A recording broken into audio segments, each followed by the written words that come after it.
Hi folks, this week on Once a Mallard, Always a Mallard, we have former Mallard player and Sligo native, Steve Feeney. Steve, good to have you on. How are you?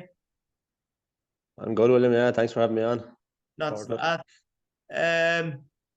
First question, I suppose, what would be or what attracted you to sign for the Mallard first of all? I suppose we were asked to come up. I think it was the last game of the season, this previous season before we signed. Obviously, myself and Jay were invited up to meet Whitey and just to watch the game and that. So, from the minute we walked in the gate and seen the pitch and the facilities, we were kind of fairly well sold. And then after speaking to Whitey, Whitey kind of told us his plans and what he was hoping for the team and a bit about the team. And obviously, we'd seen them playing, so. We were kind of keen to get involved, and we kind of more or less agreed there and then, and we're ready to go down for the start of pre-season the following season, and we were delighted to get on board. Oh, very good. And if I go,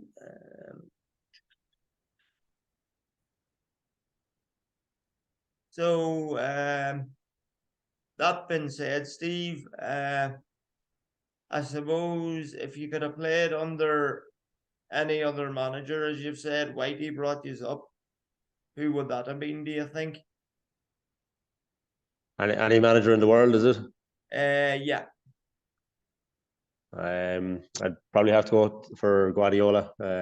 So I know he has unlimited funds and all the rest of the city, but the way his teams play and the way he gets players to buy into what he wants to do, it's hard not to be impressed by him. And he seems to be the type of manager that players love playing for. So I think I'd have enjoyed playing under him with I suppose the setup he has and the way he wants his teams to play. I think I'd enjoy that aspect, but also that he just seems like a manager that players enjoy playing for.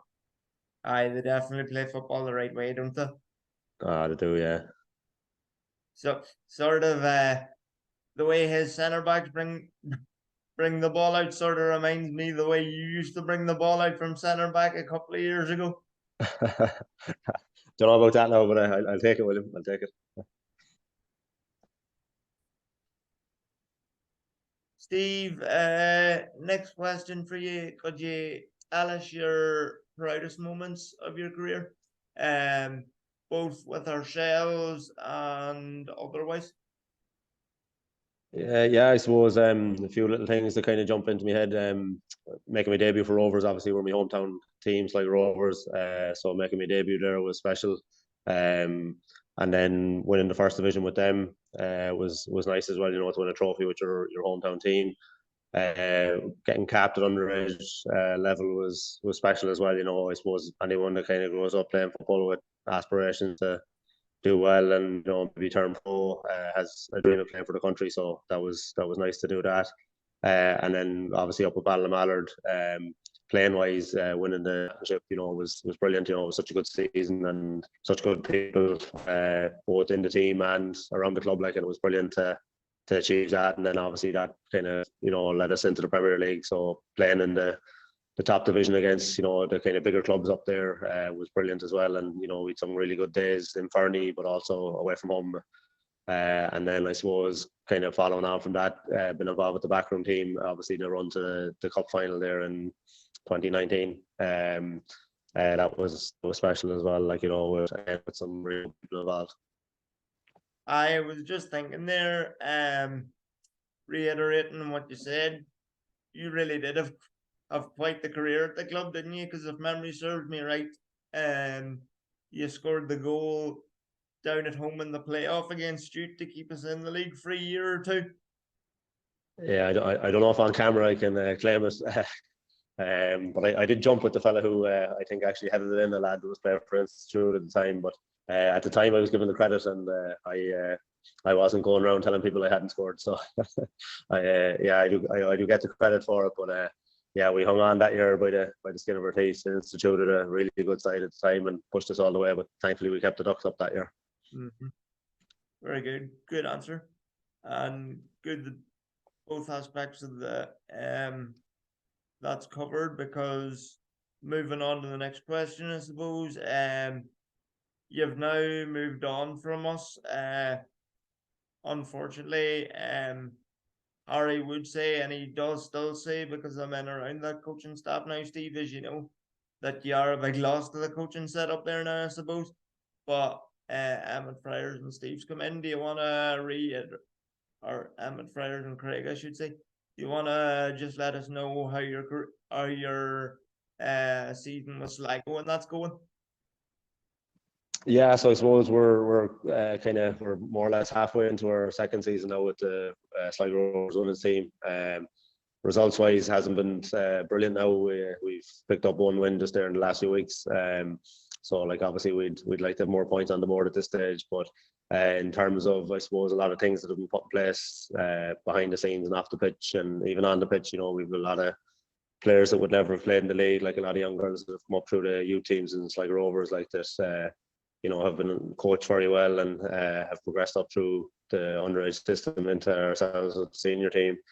And like we've 17-year-olds, 18-year-olds and 19-year-olds obviously have made their debuts, but also are regulars now in our team. Like, so it's brilliant to see them progressing every week, like, and seeing the improvements they're making. And there's a lot of work still to be done, you know, by all of us, but it's something that the club are really getting behind, and it's something that I'm enjoying, and it's something that we're all kind of pushing in the same direction, and we want, you know, to keep pushing it on and making Sligo Rovers a force to be reckoned with in women's football. Yeah, and if memory serves me right, you have former Mallard youth player Casey Ho there now too. Is that correct? Yeah, that's right, William. Yeah, obviously when I took the job, one of the first girls that came into my head was Casey. Obviously, from my time up at Mallard, I would have actually seen Casey playing in a couple of underage games, but also heard so much about her. And I suppose she was someone that you kind of followed then in her career because of the Mallard link. So she was someone we thought about getting on to last year, but we kind of felt that it was unrealistic, you know, that we mightn't be a kind of prospect that she'd be willing to move down for. But at the end of last season, we got in touch with her to kind of see was it something she'd give some thought to. So we obviously spoke to her then a few times, and thankfully we got Casey on board, and you know, she's a fantastic footballer, really good attitude, you know, just loves her football, like loves training, loves wanting, you know, wants to get better, wants to push on, and she's infectious from the team and the club in terms of her commitment and the desire she shows every week. Like, so we're really enjoying working with Casey at the moment. Very good. It's good. It's good to hear, and I suppose too, it's really is a testament to what our own youth coaches are doing. So it's good to hear that for both, because I know we now have our younger girls team up there, so hopefully they can all go on to have careers like Casey's having with yourselves at the minute. Yeah, that will hopefully, yeah, because like if someone like Casey doesn't kind of inspire girls to go out and show what they can do, like, you know, no one will. Like, so it's brilliant, you know. Obviously, you'd be keeping an eye on Mallard, obviously the senior team, but also the youths, you know, boys and girls. So it's brilliant to see the work that's going on there with both the girls and the boys side of things. And I know the boys obviously won the under 18 final there recently as well, which was brilliant to see. So there's always been really good work done at Mallard underage, and it's great to see that it's continuing on, and I've no doubt it will, and it'll bring both individual success and team success, I'm sure, in the future. Yeah, the future is definitely bright. Thanks, Steve, for giving up your time today to come and speak to us. Not at all. Thank you, William, and best wishes to all involved with Mallard going forward. No problem. Cheers, Steve. Thanks, William. Let me get this done.